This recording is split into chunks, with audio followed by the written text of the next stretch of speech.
and that it has sunk them as a country. And so now they're turning north to Alberta and thinking, well, you know, that dirty oil, it's there, there's lots of it, it's secure, and let's go for it. But at the same time, they were also asking some questions. Now, wait a moment.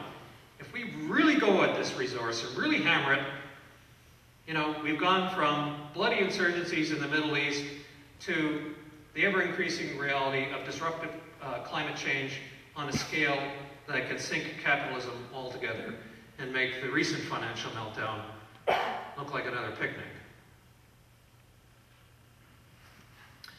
Now, what about the BC emergency? Let's come back to you guys. What does this all mean here? And how has the rapid development of the tar sands affected you?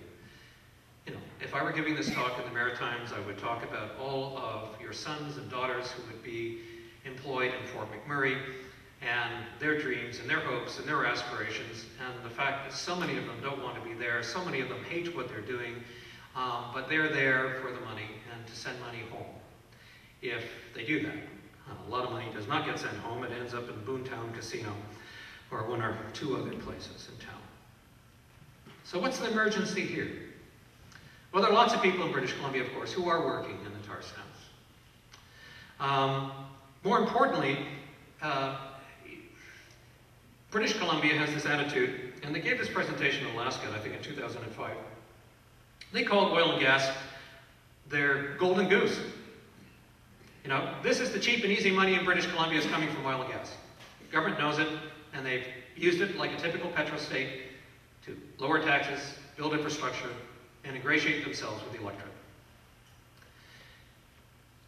As a consequence of rapid tar sands development, there's a huge demand for natural gas, and so drilling in Peace River country, you know, has gone from 400 wells a year to up to 1,400 wells a year. Phenomenal development.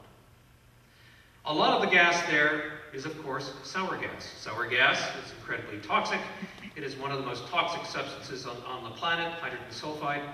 And communities exposed to low level of hydrogen sulfide over periods of time will demonstrably experience lower neurological function. Their memories will go. Their control of their fine digits will go. Their color acuity will go. And so we are hammering the Peace River country with sour gas developments. We know that sour gas, a typical sour gas plant will say, you know what, we estimate that we leak about 251 tons of methane a year and about 94 tons of volatile organic compounds and about a quarter ton of benzene.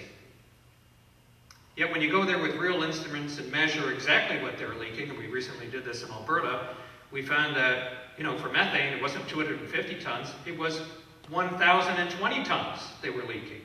And when we checked for volatile organic compounds, it wasn't 100 tons, it was 545 tons. And when we checked for benzenes, it wasn't, a quarter ton, it was 2 tons. And people in Peace River country are living downwind from facilities like this. And that's what the bombings were about a couple of weeks ago. And that gas in northern BC, a lot of it's going to California, a lot of it's going to the tar sands. It's a strategic resource and essential for U.S. energy security, either for keeping California air conditioners running or for keeping the oil supply production going in the tar sands. No wonder that the terrorism unit was there the next day. I'm sure a call was made from Washington, D.C. right away, saying, what the hell's going on up there? Take care of it. And unfortunately, we'll spend an enormous amount of money and time on trying to track down someone who's behaving much like a suicide bomber. I have no sympathy for people blowing up sour gas lines. Rather than looking at the fact that there's been a lot of careless regulation, very poor regulation in that region to accelerate resource development, and it's come at the expense of rural agricultural communities and First Nations in the Peace River country. That's bloody gas. Then we have pipelines. We've got this idea that we've Enbridge wants to build a pipeline to Kitimat and ship bitumen to China, and that would bring on average 300 tankers to the west coast of BC every year. And then you would have to deal with oil spills and pictures of oiled birds.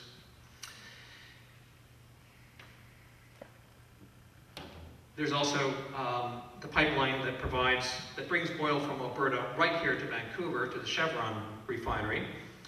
That pipeline is being expanded to accommodate more bitumen.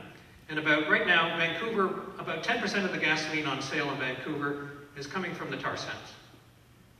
And over time, that will grow to 20 to 30 to 40 to 50% as your conventional oil declines in northern BC. So this city will, over time, become dependent on the tar sands. Most of the bitumen now coming through here is shipped south across the border into Washington State, where it is there refined. Now lastly, this is the reason I really wrote this book. Let me talk to you about my emergency. 50% of the stuff coming out of the tar sands is now fueling Western Canada. If we were to shut down the tar sands tomorrow, half of Western Canada, as an economy, would dry up. Most of the Midwest, Illinois, Michigan, Minnesota, the Dakotas would have no oil. Utah would have no oil. The state of Washington would have no oil. The other half of Canada, by the way, is largely dependent on oil from Algeria, the North Sea, and the Middle East. So we've got half of the country addicted to dirty oil, and the other half running on insecure bloody oil. But here's my emergency. The average Canadian consumes 25 barrels of oil a year. Now in Alberta, because we're not average, we consume 60 barrels of oil a year. And that's quite typical of any hydrocarbon producing region. If you go up to Peace River country, I mean, the majority of Hummers owned in this province are all up in Fort St. John and places like that. Right? You got it, you spend it, you somehow feel you're entitled to it. And you know, we like our ATVs. I mean, watching Albertans go into BC every weekend is like watching sort of a mini invasion of Iraq. I mean, the highways are so crowded with equipment, trailers, ATVs, motorcycles, you know, quarter-ton, half-ton trucks. It's phenomenal. You sort of, my God, look, there go Albertans on their holiday. And as you are well aware, I mean, this invasion has an impact on all of you guys. We've driven up real estate rates in this province. We've driven up recreational property rates. We've driven up agricultural prices. You know, we've had quite an impact on you in the last couple of years. I'm not sure we've always shown our best side here, but anyway. So, all right, so I'm using 60 barrels a year to keep myself and my family going. What does that mean? What is my footprint? Well, 3 barrels of water to make 1 barrel of bitumen. That means that I am responsible for the removal of 180 barrels of fresh water from the Athabasca every year. That's extraordinary. You know, and until 2 years ago, I hadn't really thought about this and put the numbers together, and I thought, whoa, that's not sustainable. I'm responsible in terms of toxic waste going into the tailings ponds. It takes 1 1/4 barrel, and I'm using the most conservative figures here, the most conservative averages. 1.25 barrels of toxic waste per barrel of bitumen. So I'm responsible for approximately 78 barrels of toxic waste going into the tailings ponds every year. That's naphthenic acids, that's polycyclic aromatic hydrocarbons, that's phenols, that's salts, that's cyanide, and that's arsenic. Fish killing stuff. Remember, it takes 2 tons of earth to produce 1 barrel of bitumen from the open pit mines. So that means I'm responsible for the removal of 120 tons of boreal dirt every year. If you can imagine 12 elephants up on stage here with me, that's what they would look like. I'm using enough natural gas to heat 6 homes for a month. And I'm producing 5 metric tons of carbon dioxide before I even burn the stuff, which is where 80% of the emissions will come from. And in terms of air pollution, I'm responsible for 2 kilograms of sulfur dioxide, 7 kilograms of nitrogen oxide, and a whole whack of volatile organic compounds. And then there's the unwritten stuff, the intangible stuff. I'm partly responsible for the death of more than 20 people a year on Highway 63. I'm partly responsible for the thriving drug trade in Fort McMurray and the gangs fighting out who will have control of this trade in Calgary. I'm responsible for this mass migration of people from Newfoundland and the Maritimes to Fort McMurray in the hopes of improving their fortune and their lives in this country. I'm responsible in a way for the fact that 70,000 temporary foreign workers were brought into the province last year to fill all the service jobs that were abandoned by people who are heading for Fort McMurray to make their fortune. That makes Alberta. Alberta, on average, has 12 times more foreign temporary workers per capita than the United States. We're getting the profile of a Saudi Arabia. We're getting fat and lazy, and we don't want to do the work ourselves. We'll bring in cheap global labor to do it for us. And the abuses involved in all of that have been well documented and are horrifying. So I'm partly responsible for the spousal abuse, for the alcoholism, and for the listlessness of my province, for the petropolitics, for the declining involvement in civic affairs, the declining engagement in elections. I mean, only 14% of the people in Fort McMurray voted in the last provincial election.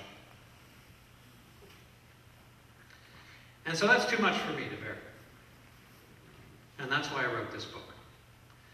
And I said, you know what? It's time that Canadians begin to appreciate that what is going on in Alberta is affecting them as a nation. And that the rest of the country needs a voice, and the rest of the country needs to speak up, and the rest of the country needs to ask questions about the pace and scale of this development. And that we need an alternative vision. This resource is a strategic resource. We could use this project developed on a much different scale and pace than currently envisioned by the energy-hungry United States and by the Quisling governments of Alberta and the federal government of Canada, to begin a transition in this country, to make Canada one of the greenest countries on the planet. We could use the proceeds of this resource to do this.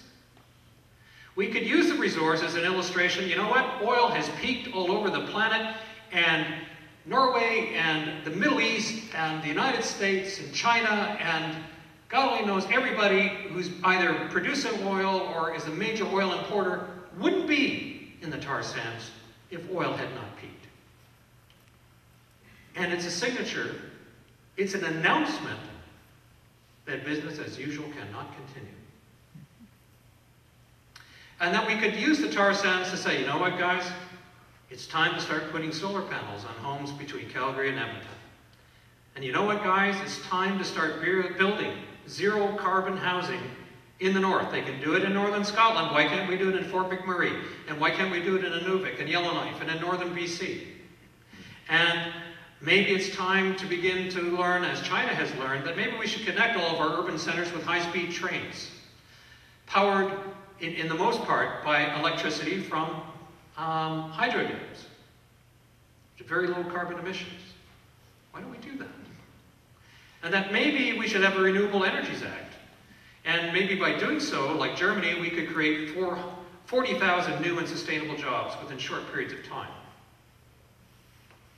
And that rather than taking this perspective that, you know, tar sands good, renewables bad, you know, really sophisticated political discussions we're having in this country. And say, you know what? You know, the tar sands will help us do all of these things, but we have to discipline this project. Because right now, this project is in charge. This project has made sure that, no, we're not moving on carbon, we're not moving on renewables, we're losing our international reputation, and we've surrendered virtually our sovereignty over the pace and scale of this resource. And we sort of said, oh, Alberta, you know, you guys just do what you have to do because you're Albertans and we don't really want to fight with you like we did in the 1970s and here. It's not going to work. And then maybe we could at the same time talk a bit about full cost accounting. And instead of just talking about the $1 trillion this project will bring to gross domestic product by 2020, we talk about its implications for climate change, to cost to the healthcare system, to environmental degradation, to the security costs. Nobody wants to talk about this, but when you become the #1 oil supplier to the United States, the world's #1 empire, but also a fading empire at that, with lots and lots of enemies around the world, that means that almost every oil and gas installation in the country becomes fair game. And we haven't even had that discussion. Well, do we want to do that? Do we want to do that do we virtually want to become a surrogate of the United States?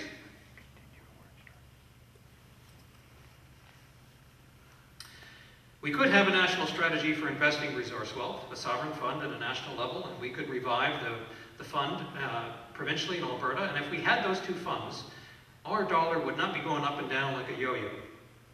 Our currency would be much more stable, and we wouldn't see all of the other things that we see across the nation, with the tremendous effects on manufacturing base in Ontario and Quebec and forestry sector in BC and Alberta.